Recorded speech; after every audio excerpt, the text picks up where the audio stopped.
Thank you very much.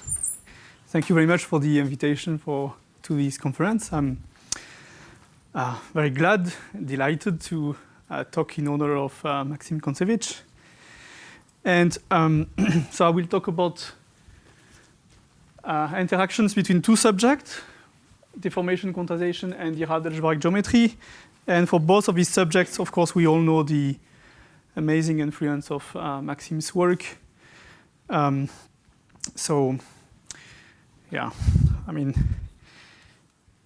so maybe to start with, let me mention that this is a joint work with several collaborators, Tony Pantev, Michel Vaquier, and Gabriele Vezzosi, and more recently with Damien Calac.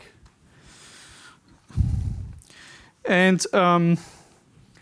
the main goal of this talk is to give an overview of the construction of deformation quantization for what we call shifted symplectic or Poisson structures that will be explained in the talk a little bit later. And maybe I should mention immediately the important corollary of this construction is the existence of a quantization or deformation quantization of Bun-G of X, where Bun-G of X is a certain moduli space of G bundles on X, but considered as a derived moduli space. So a big part of the talk will be concerned about defining this properly, or at least giving some ideas about what is this object. And more importantly, the space X is going to be of arbitrary dimension. That's the purpose of introducing this shift here, is to take into account the fact that X can be of any dimension.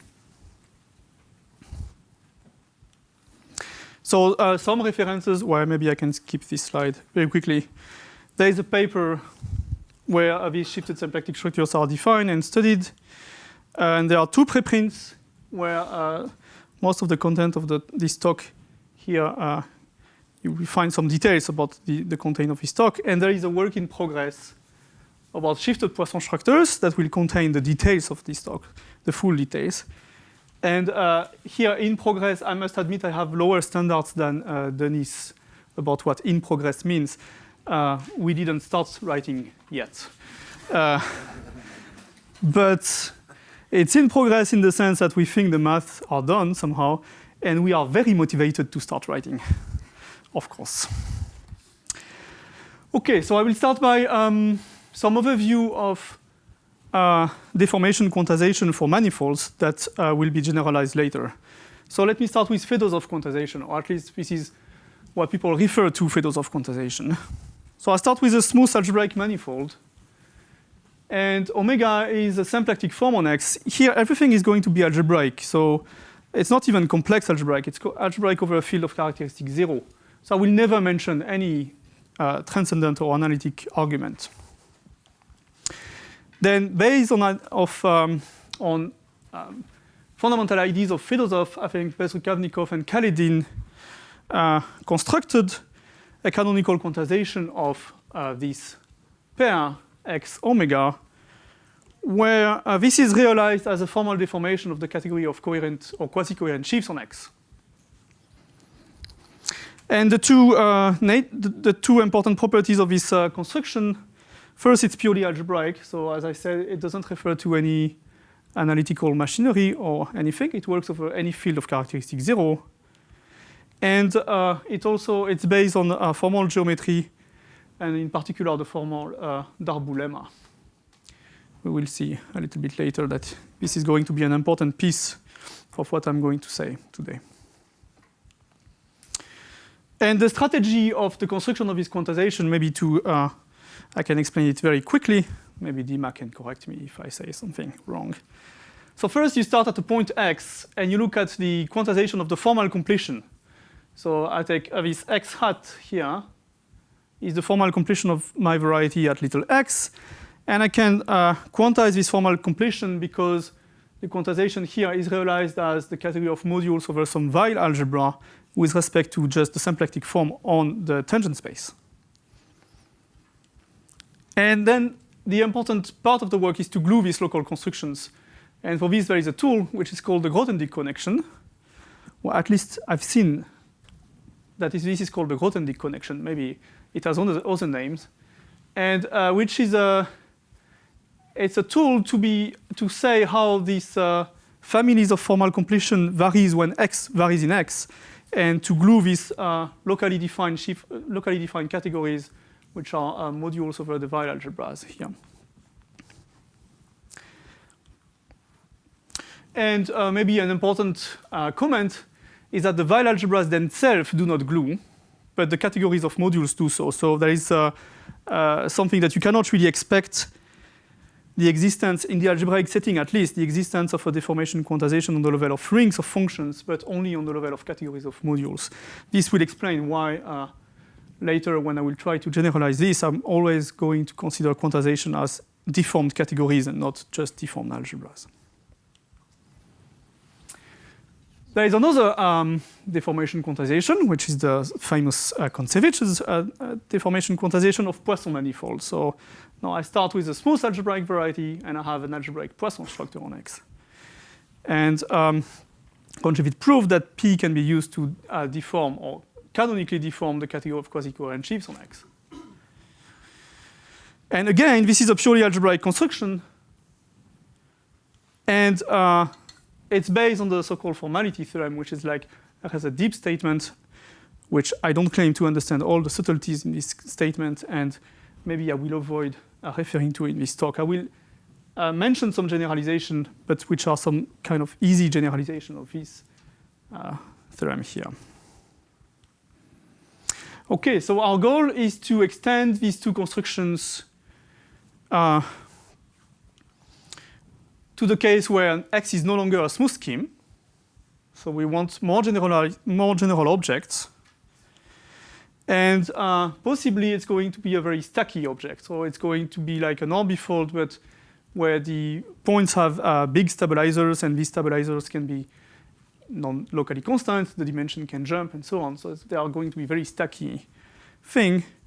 And they are also going to be very derived. So this is something I will explain in a minute, meaning they are very far from being smooth variety because they are very singular, but they come with some extra structure that looks like a non-reduced structure that makes them a little bit closer to these smooth schemes than what they look like. Another generalization is that this symplectic structure or Poisson structure can be shifted in a way that is going to define later, but the idea is that instead of having an isomorphism between the tangent sheaf and the cotangent sheaf of the variety X, I will have an isomorphism between the tangent complex, and because of this stacky here and of this derived here, this is now going to be a complex of vector spaces, or complex of sheaves of vector spaces. I will have an identification between the tangent complex and the cotangent complex with a shift here. And n can be any integer. We will see that it's related to the dimension. When we will apply this to G bundles on a space, it has some relation with the dimension of the space. Okay, so what kind of examples we have in mind for X that motivates this work? First, the modular stack of local systems on spaces of arbitrary dimension. I think I already mentioned this at the very beginning. So of course, the emblematic example is local systems on compact Riemann surfaces, but we want to extend this maybe to 3-dimensional manifolds or manifolds of higher dimensions. And already for compact Riemann surfaces, where the shift we will see is 0, these spaces come already with some interesting non-trivial derived and stacky structures that have to be taken into account.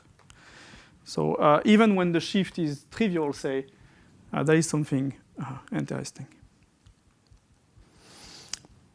Another kind of example is the moduli stack of compact objects in a Calabi-Yau DG category. So this can be thought as a non-commutative version of example 1 in some sense. So these Calabi-Yau categories can be thought as a non-commutative manifolds, and this moduli stack of compact object as the moduli space of points in these non-commutative manifolds in some sense. And finally, there are also examples like BG. So G is a reductive group here, and BG is just the classifying space of G. Say considered as an algebraic stack. There is this perf object, which is a moduli for perfect complexes. So it's a moduli of complexes of finite dimensional vector spaces up to quasi-isomorphisms. And we aim for having a quantization of this guy also. And like higher examples, like higher Eilenberg-MacLane spaces for V coming with a quadratic form, I mean, can be symmetric or anti-symmetric depending on the parity of n. This also provides examples where quantization can be done.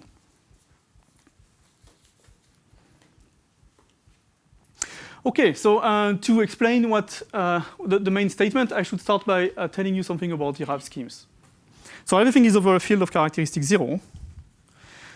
And in algebraic geometry, the schemes are locally models on spec A for A being a commutative ring, or say a K algebra, because everything is over K. And in derived algebraic geometry, it's almost the same thing, except that the local models for the derived schemes are given by spec A for A commutative DG algebra, and this can be defined as follows. So first, my commutative DG algebras are not positively graded. That's a convention. So they look like this. Nothing in positive degrees. That's a convention. And there is a notation that I will use often. I think I realize now that I never use this notation later, so it's completely, maybe pi naught, we will see. But that's a general convention you can find in literature. And then the spec A I was mentioning, so A is a DG algebra now, so A is of this form here. And spec A, by definition, it's a space, which is the spectrum of the first cohomology group, the H0 of this thing, so A0 modulo the image of this guy. This is an algebra. I can take its, this is an affine scheme corresponding to this algebra. And on it, I have a sheaf. And now this sheaf is a sheaf of DG algebras itself. It's not a sheaf of ring anymore, but this one is a sheaf of DG algebra. And it is defined as follows. So if I have U, an open in this spec here is given by, say, a basis for open is given by the locus where a function f does not vanish. This function f, it lives really in pi naught, but I can lift it to H0. And I can localize the DG algebra with respect to f. And I get a DG algebra. That's the value of OA over this open U. Now, maybe you're going to tell me that this f here, there are some choices. I can choose a different lift. This will be only quasi-isomorphic. So this sheaf here is not actually a sheaf on the space, but it's a sheaf well defined up to quasi-isomorphism. You can construct it in many different ways. But there are some issues about things not being, you have to glue things up to quasi-isomorphisms to make sense of this definition, really. Okay, and global derived schemes are defined as, well, naturally, it's the same way as we define schemes, say. It's just there are pairs, XOX, where X is a space. That's the underlying space of my derived scheme. And OX is a sheaf of commutative DG algebras on X. And the condition is that locally, it looks like a local model we just saw. So locally, it's equivalent to spec A for A DG algebra. So that tells you what are these objects called derived schemes.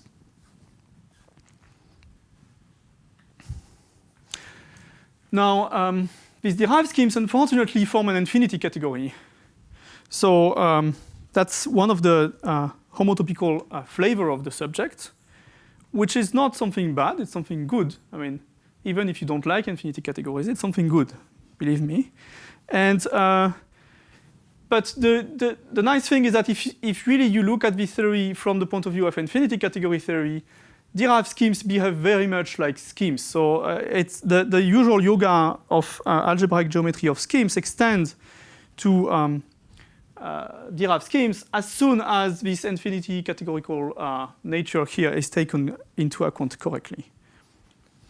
So for instance, we can define fiber products. So in the same way that we have fiber product of schemes, we have fiber product of derived schemes. Derived schemes have derived categories. So if I have a derived scheme, I can talk about quasi-coherent sheaves on it, which are essentially sheaves of DG modules over this sheaf of DG algebras and so on. I have étale, smooth, flat maps. This is just a sample of examples. And one important thing, they have cotangent complexes, which is the correct analog in the setting of derived schemes of sheaves of one forms, or cotangent sheaf of smooth varieties. We will use heavily this thing in a minute. All right. So 2 important facts. I just mentioned them, but let me be a little bit more precise. A derived scheme has a derived category. Again, it's an infinity category. But let's just use the word category here. So it's a derived category dq_co of x. It's defined locally. So dq_co of spec A is just the derived category of A DG modules. And then globally, you have to glue these local categories. So one way is to talk about sheaves of OX DG modules that locally satisfy some conditions, or there is a gluing procedure by just integrating these local constructions over affine open subsets in X. And another important object is the cotangent complex. So a derived scheme has a cotangent complex, which is an object in this derived category. And you have to think of it as the cotangent sheaf of X.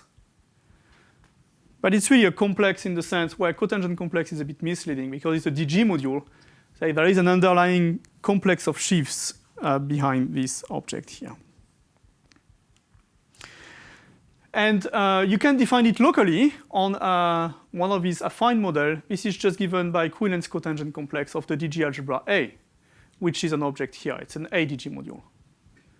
So concretely, take a DG algebra, maybe make it quasi-free up to quasi-isomorphism, then compute Keller-1 forms on this DG algebra. That's a DG module, and this is a model for this LA, and work a little bit to prove that this can be done globally on X. Sorry, so are we going to stay in characteristic 0? Characteristic 0. Oh, great. Okay. So, yeah. I didn't say that? You did. I did. But I forgot. Everything is characteristic 0 here. Yeah. OK.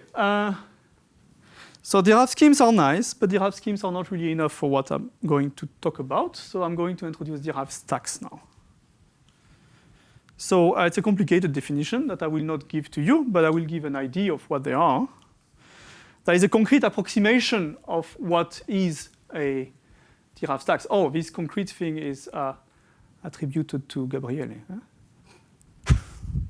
OK. So derived algebraic stacks, by definition, or by approximation, if you want, are smooth groupoids in derived schemes. So what does this mean? It means I have diagrams like this. So x0 here is a derived scheme. That's my underlying space, if you want. And x0 is also a derived scheme, and I have 2 maps, source and target. I have an identity map from x0 to x1. So you want to think that x0 is the derived scheme of objects, x1 is the derived schemes of maps. And then you have a composition map from, if I get 2 maps that they match on x0, then there is a third map, which is the composition, and etc., meaning a bunch of axioms I'm not going to write. If you want to make this correct, you have to talk about a Siegel groupoid kind of object, something like this. But there is a way to, as I said, it's a concrete approximation, just. Oh, and I forgot to say something. I said smooth groupoids. So there is a condition is that these 2 maps are smooth maps. It's not written on this board, but this is important. And so morally, derived algebraic stacks are quotients of derived schemes. So here I take the quotient of x0 by an action of a smooth groupoid. This is what it means.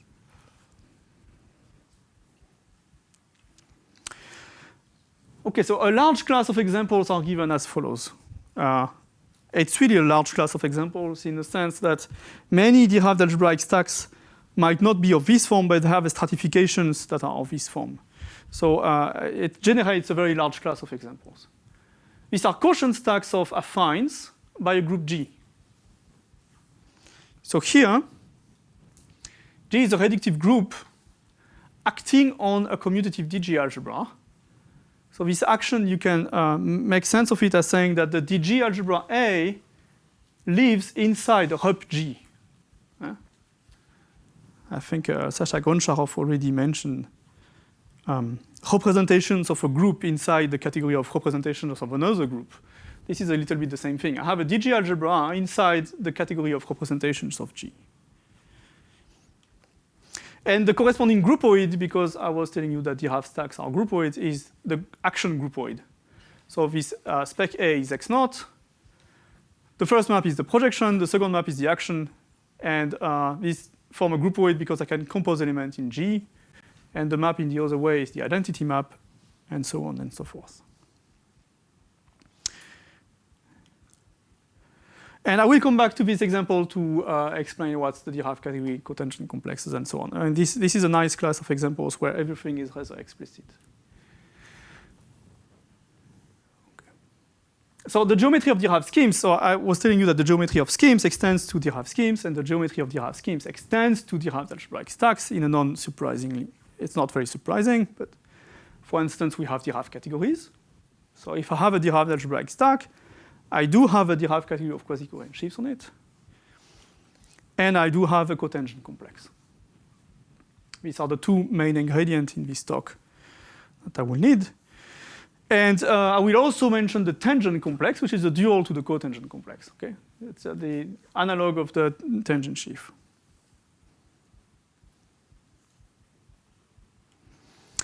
Okay, so what's happening when I have one of these quotient stack? Here, everything is nice, and it can be described purely algebraically.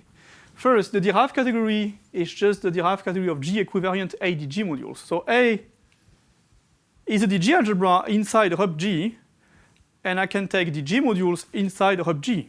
And this, by definition, if I localize along quasi-isomorphism, defines me this equivariant Derived category. And if this is defined correctly, it's always equivalent to this purely algebraic description here. Okay? There is a definition of DQ of X in general that gives you back this. This is not a definition. It's a theorem, if you want. It's the acid test. That's the test, exactly. And the cotangent complex is given by, I hope I didn't make a mistake here, because I always mix fibers and co-fibers. I think it's OK. So I have the cotangent complex of the algebra A. This is the dual of the action. So little g is the Lie algebra of G. It acts by derivation on A, so I have a map from forms on A to these things, the dual of the Lie algebra tensor A. And I take the fiber in this category of equivariant DG module, I mean really the co-cone, the homotopy fiber of this map. And this is my object Lx inside here. So it's a very natural formula. I'm just saying I take the tangent space of spec A and I mod out by the Lie algebra of A.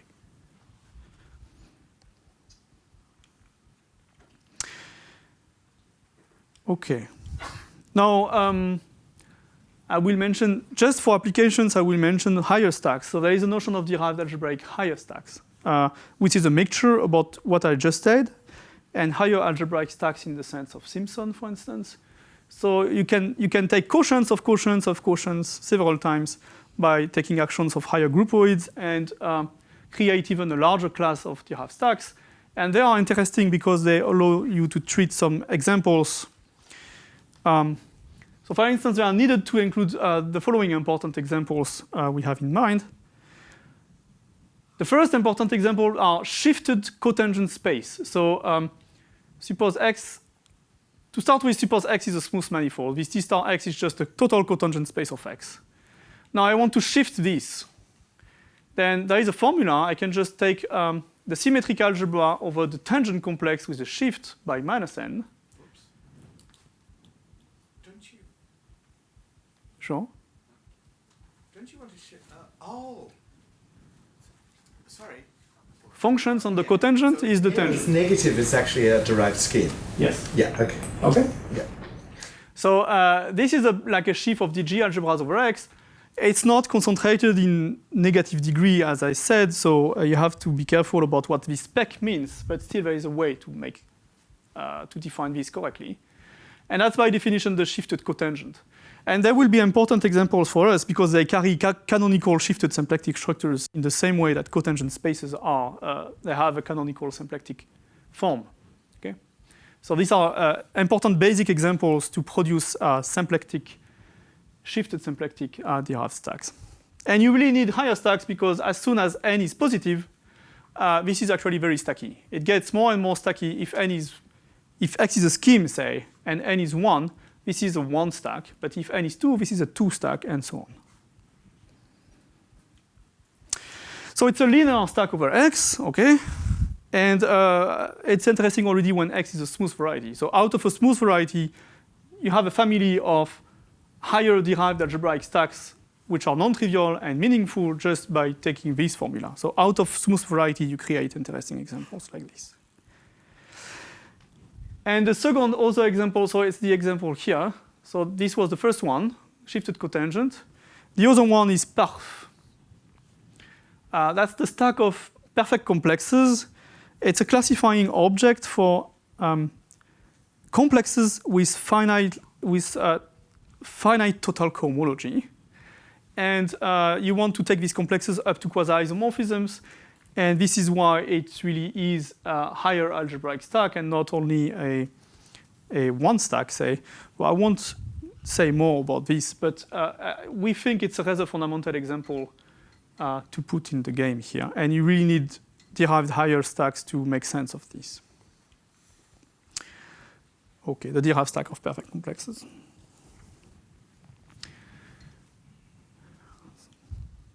Oh, surprise. Oh, and there is a slight generalization. This is the object in the derived category of K, the base field, say. I can also take a moduli of objects, say compact objects in a given nice enough DG category, and produce higher derived algebraic stacks this way. OK, so I'm now formal localization. So I'm going now to explain how this. So I mentioned this Bazukavnikov-Kaledin's work, where you start by doing something formally at a point, and then you move the point, and you have to glue all these formal completion together by means of this Grothendieck connection. So I'm going to explain how it works in this derived setting here. This is something I call formal localization, which is not maybe a very good terminology. But it means that we're going to look at the family of formal completion at each point and glue these things globally on the moduli space, I mean on X. But I want to do this in the setting of derived algebraic stacks I just mentioned. OK, so why we do this? We do this because of the non-vanishing of local de Rham cohomology in the algebraic setting. This is already true for a smooth algebraic variety. I can localize Zariski or et al. Locally as much as I can. I will never make the de Rham cohomology 0 locally by looking at the Zariski or et al. Topology. And this prevents for having like a Darboux lemma, because if you have something in Darboux form, the corresponding symplectic form is exact. So if you have a symplectic form which locally is non-zero in H2, then you will never find a Darboux coordinate, and then you cannot apply the strategy saying, I have Darboux coordinate, I take the veil algebra, and so on. So this is why we really use this formal localization, is because we have to localize more than just et al. Locally, and one way to do this is to localize formal locally, for which the de Rham cohomology vanishes. So that's the explanation why we do this. So this is what I was just saying. It prevents any Darboux type of statement for Zariski or et al. Topology. Well, there is an exception here. I should mention there is this. It's a little bit too early to mention this, but when n is strictly negative, I didn't introduce shifted symplectic structure, but when n is strictly negative and X is a scheme, maybe it's also true for stacks in some sense, Joyce and collaborators actually proved that the Zariski topology is enough to have Darboux coordinate locally. So there is something very specific to negative shifts where forms are always 0 in de Rham cohomology. OK, so the solution is the formal localization, and it goes as follows. So we're going to work at the formal level. So X is going to be a derived algebraic stack, little x a point in it, and this is going to be the formal completion of this big X at little x. I'm going to explain how it is defined concretely on the next slide. So why is this going to work? First, this formal completion satisfies that the Rham cohomology vanishes. The Rham cohomology here well, I told you that there is a cotangent complex. You can continue the work and see that there is a Durham complex using this cotangent complex and define Durham cohomology and just prove that on a formal derived stack there is no cohomology because Durham cohomology doesn't see the nilpotent structure, so it just reduces to the base point. And then the second thing is that I will have to explain how this family of formal completion, or individually each formal completion, if I make the point x moves in x, they can be glued to reconstruct the space x itself, or at least some invariance of the space x itself. And this glue here that we use is something called the Grothendieck connection I'm going to explain. Is the Grothendieck connection the same as the Fedosov connection? I don't know. I have the feeling that no. I have the feeling that Fedosov has this thing that he chooses a connection for some. It's not this, or maybe it's the affine connection, and from that he gets the infinite connection. Okay, Dima. Where is Dima? No. Is it the same thing as Fedosov's connection? Yes and no. Okay, so let's move on. It's in a tangent space. It's model tangent space. It's a particular real formal name. It's a formal neighborhood, yeah. Oh, this is. So yes and no. It's what we call Fedosov connection because I think it should have been. This is what you thought as Fedosov's connection. Okay. I apologize to call it Grothendieck connection. I don't know. I mean, someone told me it's called the Grothendieck connection, but I've never seen any paper of Grothendieck where it's. This paper about where he introduced crystalline cohomology. It's there. Yeah, I mean, we will see why it's there. Okay. So it's the connection on if you want, it's the connection on jets or something like this. Let me define it in a different language. So let me start with a derived algebraic, possibly higher stack. And we define, I learned this definition from Simpson, at least as a functor. I think that's his definition. I'm pretty sure. It was called the formal group, the Durham groupoid by maybe authors before him, but I think as a functor, at least I learned it from him. Okay. So it's the functor x Durham that sends, okay, so a derived algebraic stack is a functor on DG algebras, in the same way that a scheme is a functor on algebras. And I define a new functor sending A to, I kill the derived part, so I just keep the underlying algebra, if you want, and I take the reduced part of it, and I take the points of x with coefficient in this algebra. So it's a way to identify in x all the points which are infinitesimally closed. Okay?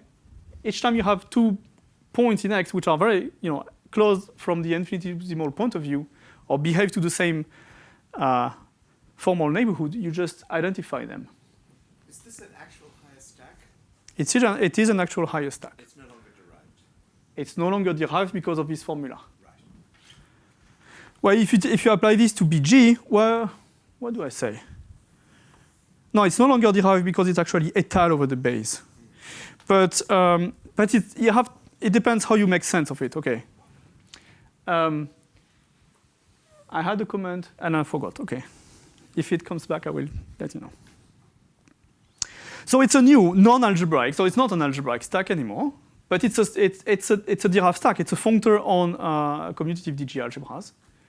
And it comes with a map from x to x Durham, which is the quotient map. And you really want to, Tony Pantef will give a lecture later this afternoon. I strongly encourage you to go there, of course. And he's going to tell us that this x Durham here is a space of leaves for a certain notion of foliation. And here there is only a unique leaf. But now the space of leaf, suppose you have a foliation, you want to identify infinitesimally the points along the same leaves. And this is what you get if you do this. So it's like there is a general notion of foliations on derived stacks, out of which this x Durham is the final or initial object. Tony will tell us about this later. Okay, so what are the fibers? So P is my projection from x to x Durham. What is interesting are the fibers of these things. So the fibers are exactly the formal completion. So if I pick a point in x Durham, so it's just a k point, just a point of my underlying of my stack x, just a k point. I take the fiber, I find a formal stack, which is the formal completion of x at x. If you don't know what's the formal completion, take this as a definition. It works perfectly fine. And it's a little bit more general than this. I have a Cartesian square where this is my projection 2 times, and this is the formal completion of the diagonal of x. So again, if you don't know what it is, take this as a definition. But what I mean here is that there is a general definition of formal completion of the diagonal, and that you can prove that it goes like this. It's a rather tautology to prove this, but just by definition almost. Okay, out of which you recover this thing, because if you take a point in x, take the fiber, you will get the fiber of the formal completion of the diagonal, which is just the formal completion of at that point. So it's an interesting, this map here is interesting in the sense that it gives you the fibers of the it gives you a family of formal completions of x at all the points, and it lives over this x de Rham, and the fact that it lives over this x de Rham exactly tells you that it has a connection. So there is this yoga here that objects like sheaves on x de Rham are like sheaves with connection. So if I have an object over x de Rham, you want to think of it as a connection of the corresponding family. So this diagram is the Grothendieck connection by definition. Just saying that I have a fibration, I have a flat connection on it because it lives over x de Rham. So this is my fibration. It has a flat connection because it comes from something over x de Rham, and the fibers are these things. Okay, what is it good for? It's good for because of the following formula. Suppose I have a sheaf on x. It can be a quasi-coherent sheaf, but we will see it can be a sheaf of categories also. I can take global sections of x with coefficient in E, I should say. I apologize. And because global sections are compatible with direct images, because they are themselves direct images, this is the same thing as global sections of x de Rham with coefficient in this push forward here. And the push forward is interesting because if I take the fiber of this push forward at a point there, I do get the value of the sheaf on the fiber, which is the formal completion. So this is something called, this is something like extremely classical, and which says essentially that if you have like a vector bundles on X, sections of that vector bundles are the same thing as flat sections of the bundles of jets in it, something like this. Did I say it correctly? You don't care, okay. Okay. Key observation. My sheaf E can be a sheaf of categories.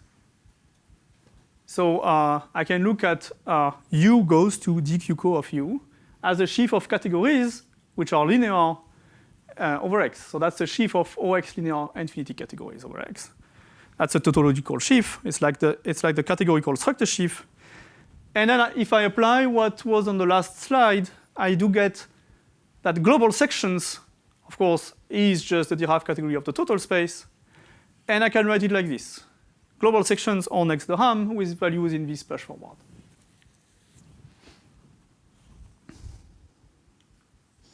In other terms, objects in the derived categories are families of objects in the derived category of the formal completions, which are flat for the Grothendieck connection. So to give an object in the derived category of X is the same thing as to give a family of objects over each of the formal completion in a way which is flat with respect to the Grothendieck connection. And this is what we're going to use to obtain this quantization in a minute.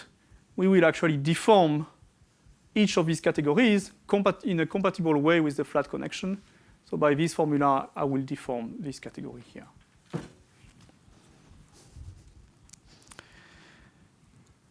Okay.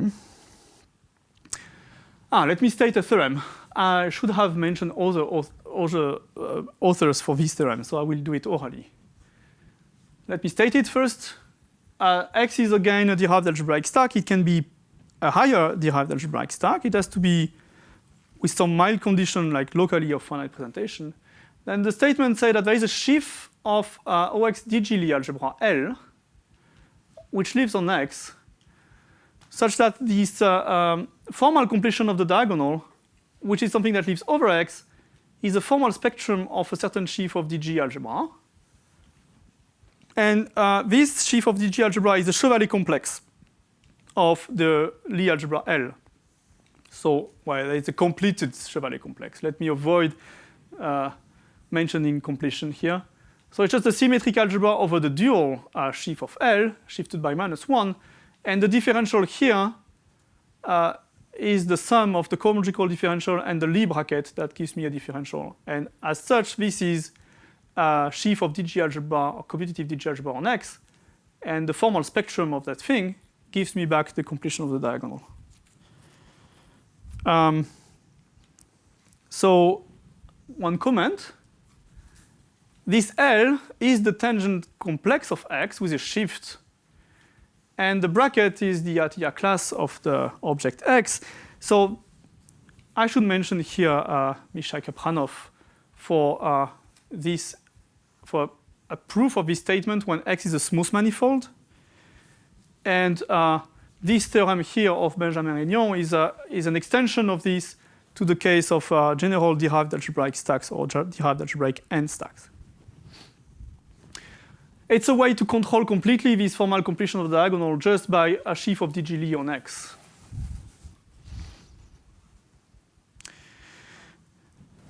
Yes. So, on a technical note, when you say DG Lie, do you mean L infinity? No, I mean DG Lie. Actually mean DG Lie. I'm sorry. No, it's okay. I actually mean DG Lie. Then, of course, you have to be careful about what. But the thing is, this L is going to be perfect, so the dual makes sense and so on. There is no strange thing happening. But if you want, I can also think of it as an L infinity Lie algebra. Of course, I can. So what you're saying is locally it's really nice, Yes. and It's glued in some infinity category of yeah. Okay. Okay, the theorem lies a bit. Let me come back. So I said that the formal completion of the diagonal is a formal spectrum. So it's like affine, at least as a formal stack. I'm lying a little bit. So, I mean, it's not Benjamin who is lying, okay? It's my way of stating his theorem. I'm doing some approximation here because I'm avoiding to talk about the stacky phenomenon. So this formula is not quite true. You have to do something a little bit more complicated. But still, it's perfectly a good enough approximation to perform the quantization. So I will continue to think that this is true. well, that's not true. This is true. It is true. This statement is not true. What is true Yeah, right. is that it's good enough to do the quantization, okay? So what is true is that quantizing this sheaf of algebras is enough to quantizing the whole space.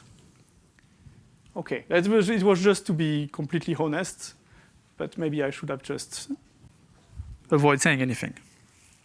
It's true, for example, when X is a scheme or when X is a derived de Lindemann-Fold stack, this is completely true. Okay, and another way to interpret the statement is to say that the derived category of the formal completion as a category over X is actually the category of modules over this sheaf of algebras. And as we know that this lives over X de Rham, I said that there is this Grothendieck connection on the formal completion. These are functions on the formal completion, so the Grothendieck connection extends. So this really live on X de Rham. So there is a sheaf, it's a completed sheaf of commutative DG algebra, AL, on X de Rham, whose category of modules gives me back the derived category of X, because now if I take dq of X, these are flat AL modules, and these are just AL modules on X de Rham if I see that LL lives here. Okay, so what I've constructed is it's a sheaf of commutative DG algebras, which is completed. It lives on X de Rham, meaning it has a flat connection, and flat modules gives me back object in the derived category of X. There is a small thing here to say that the L itself does not live on X de Rham, okay? Because the L is the tangent complex and it's not flat a priori. So L itself does not descend to X de Rham, but the Chevalier complex does. So, and this is related to the fact that we need to deform the category and not the sheaf of functions and so on. Okay, so how do I perform deformation quantization now? I'm going to deform this sheaf. as a sheaf of algebra on X to ham. So let X be a derived algebraic stack, possibly higher, and then I fix an integer, and I give this definition. So a deformation quantization of level n on X is a formal deformation of its derived category, which is considered as an En monoidal infinity category. I will say what this means now. So it's not only a deformation of the category as we saw for deformation quantization of Poisson manifolds or symplectic manifolds at the very beginning, for which this n was 0, but now I have this shift, and then it means that I need to take into account the monoidal structure here together with some certain kind of symmetries on it. Okay, so what En infinity category means? Well, it consists of an infinity category T with maps like this. So I have for any k, Can n be negative? n can be negative. Yeah, what is Don't leave before I say it. yeah. There is a trick that you won't like, but well, okay. So it consists of maps where I have the space of configuration of k points in Rn. infinity category is kind of linear. It's linear, and these are linear functors. Yeah. Can take it to be a DG category to be more careful. And this is the configuration space of k point on Rn, and I have a map with two infinity functors, and this is the tensor product of T by itself. So it means I have a family of multilinear operations parameterized by the configuration space, okay, plus some, associativity and equations and so on. So if n is negative, of course, this doesn't make sense anymore. And I use this trick. I hope you won't get mad at me. I'm going to do this. So E minus n deformation makes sense. So I will say that a quantization of level n is an E minus n deformation, but the parameter now has a degree, which is 2n. Sorry? Why n? Could be E, whatever you I think in the next talk I will give on the subject, you will ask the same question, I will give the same answer. I don't know. I mean, that's the natural thing to do. What is behind here is that En monoidal deformation over a parameter in degree 0 or some degree is the same thing as En plus 1 monoidal deformation, En plus 2 monoidal deformation with a parameter shifted by 2 on the left. Yeah, it means that you remember the parity. It's exactly the same notion, but you need formality to make sense of this. There is something that it uses formality. It uses formality. I don't know how to make sense with that. Okay, it makes okay. So maybe it means that brutally you two-periodize the situation and remember just odd and even shifts. It means a little bit more. It's like semi-periodic somehow. Characteristic 0. Characteristic 0. Can you make simplicial algebras instead of Lig algebras? I can make simplicial algebras if you want. Yes. But then these symplectic structures, I don't know how they work. formality maybe. I'm sure that Dima knows how they work. Okay. There is a small thing that this AL is not bounded, so I need really to take spectrum of simplicial gadgets. So. Just to double check, negative here is the stackier situation, is that right? No, negative is the derived situation. On the sheaf of algebra, negative is the derived situation, and positive is the stacky situation. So this AL, this LL goes a little bit on the positive side if you are in the stacky situation. Okay, so it is meaningful for all n. Okay, I don't know. I'm not comfortable with this, but this is the only thing I know.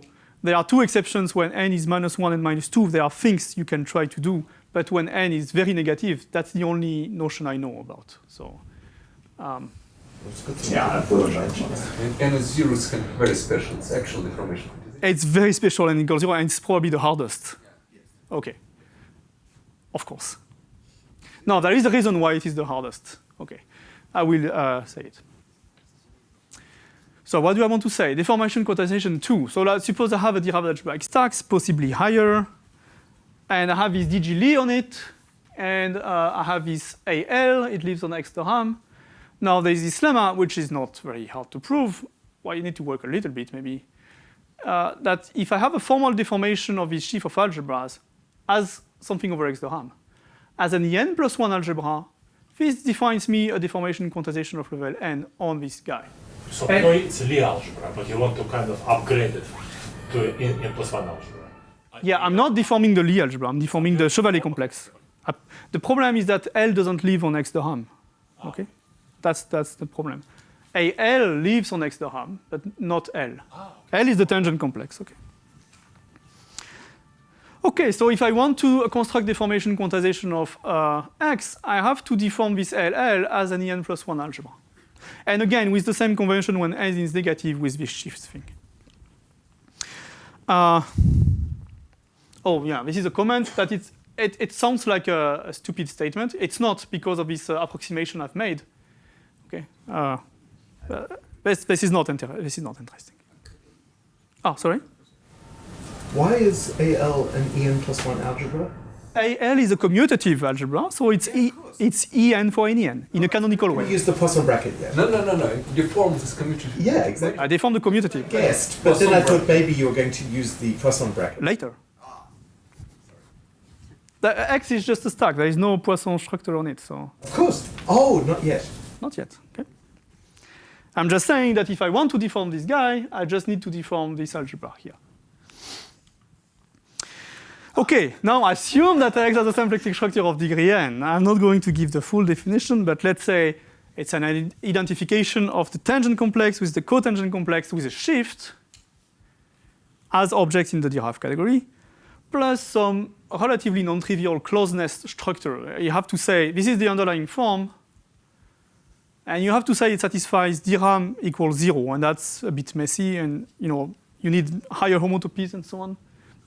So there are some, well, that's the content of this paper I was mentioning at the very beginning, where we give all the details about how to do this. So now, I'm going fast here, but if you have such a symplectic structure, this sheaf AL carries a Poisson bracket of degree minus n, compatible with the algebra structure. And the comment here is that this is a non-trivial statement. I mean, it's just a technical thing, but this is only an isomorphism in the derived category, which means that the form is non-degenerate only in cohomology, so it's only up to quasi-isomorphism. And it makes a complication when you want to dualize it to a Poisson structure. So this thing is really, so that's the really in-progress part of this very last preprint we were talking about. So we think now we have a full construction here, but it's not, it's complicated at the moment. So, and there is a, I've heard that Rosenblum and Getzgory and maybe Costello announced also another way to go from symplectic to Poisson, which is more global than the proof we have at the moment. So, okay, it's difficult, but it's somehow done, I think. But we also have in paper this accuracy paper, Yes. small things about. There's a comment about that. Yeah, it's how to do it in GG sense for GG management. Okay. And then one upshot is that it only gives a weak Poisson structures on this AL. And here I use the opportunity to mention this thing that this can actually be made into an actual Poisson structure of degree n. That is a work of Valerio Melani on this. That helps actually seeing this as a Poisson algebra with a Poisson bracket of degree minus n. It's an actual sheaf of Poisson algebra on X Durham. Okay, so now how do I do the deformation quantization? Suppose n is not 0. That's the easiest case. AL is a Pn plus 1 algebra. Pn plus 1 algebra is just what I meant. It's commutative plus a Poisson bracket of degree minus n. Commutative algebra plus a Poisson bracket of degree minus n, which is compatible with the product. So it's an En plus 1 algebra because I can use formality here. So I can choose an equivalence between the En plus 1 operad and the Pn plus 1 operad, which is a theorem by Maxim Kontsevich. And I can see this Pn plus 1 algebra as an En plus 1 algebra, and I can look at it trivially as a deformation of the commutative underlying algebra. And this gives me a deformation of AL, so it gives me a quantization. when n equals 0, things are getting complicated because, of course, E1 and P1 are not equivalent. But E1 has a filtration whose associated gradient is P1, and there is this famous Kontsevich formality theorem that tells us that deformations of E1 algebras and deformations of P1 algebras can be identified. But at the moment, we don't know how to make this work on LA, AL, due to the fact that it's DG and it goes in the wrong direction, so it goes in the positive direction. So I have the feeling that things should go through, but should be fine. Okay, this is a feeling for us, so maybe it's a theorem. Okay. Still some technical problems to solve for us, at least, maybe. But it seems okay in the non-degenerate case, in the symplectic case, because you can write down explicitly the quantization by some Weil algebra, but this depends on the Darboux lemma that was passed to me by Kevin Costello several years ago. So there is a Darboux lemma in this setting that helps dealing with the non-degenerate case, and in general, this should be possible to do. So n different from 0 or n equals 0 seems, okay. So let me state a theorem. Any derived algebraic stack, possibly higher, with a Poisson structure of degree n, where I didn't define Poisson structure of degree n. I did tell you what symplectic means. Admits a canonical quantization of level n, up to some universal choice of equivalence between En plus 1 and Pn plus 1.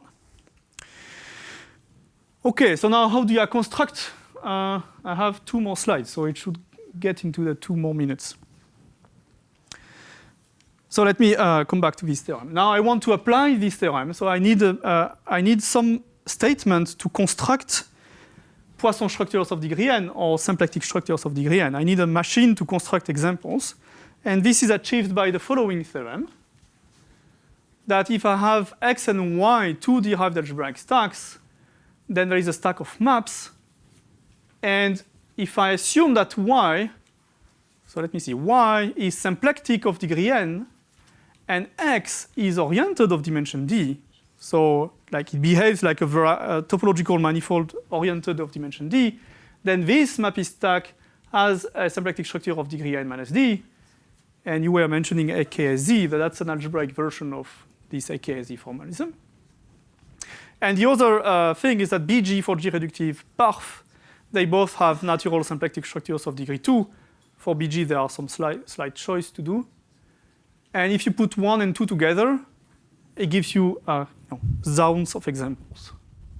So the following derived algebraic stacks admit a quantization of level n. G-local systems on a manifold, where I take log G on K, where K, say, is an oriented compact topological manifold of dimension d. Here, n is 2 minus d. Bounded coherent sheaves on Calabi-House. Like I can take the moduli space of bounded coherent sheaves on Z, where Z is a Calabi variety of dimension d. Again, n is 2 minus d here. So in the first part, you sort of use that it's a Poincaré duality space. Sure. You don't really need that it's a manifold. No, just that it satisfies Poincaré duality at a chain enough level. I mean, at a chain level, and compatible with the multiplication in cohomology when you need some. I don't know if Poincaré duality space is enough by definition, but okay.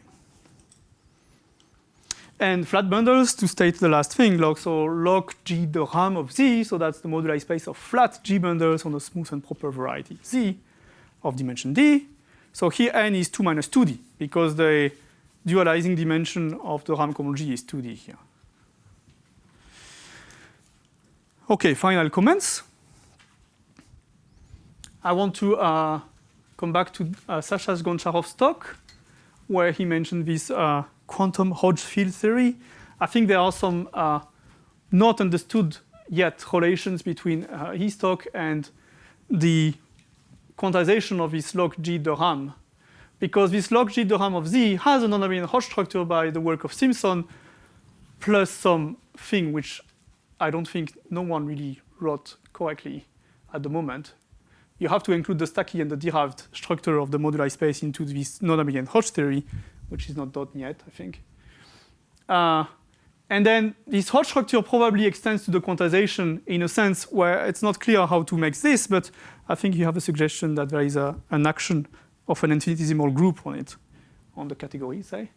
And the reason why it should extend is that because the symplectic structure is compatible with the Hodge structure, this is pretty obvious that the symplectic structure on this log G is compatible with the, all the constructions, all the extra structure coming from non-abelian Hodge theory.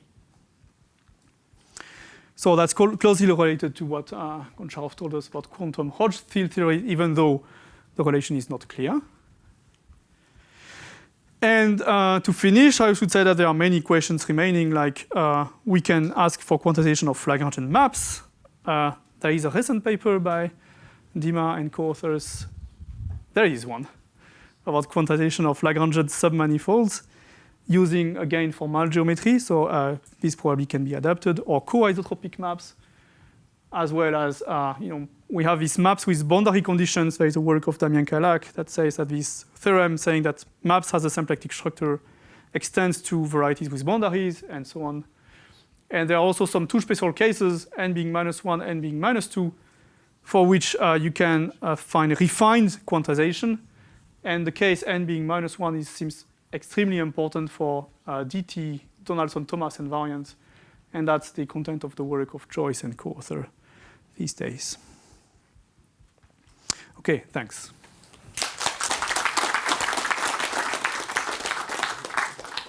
Any questions?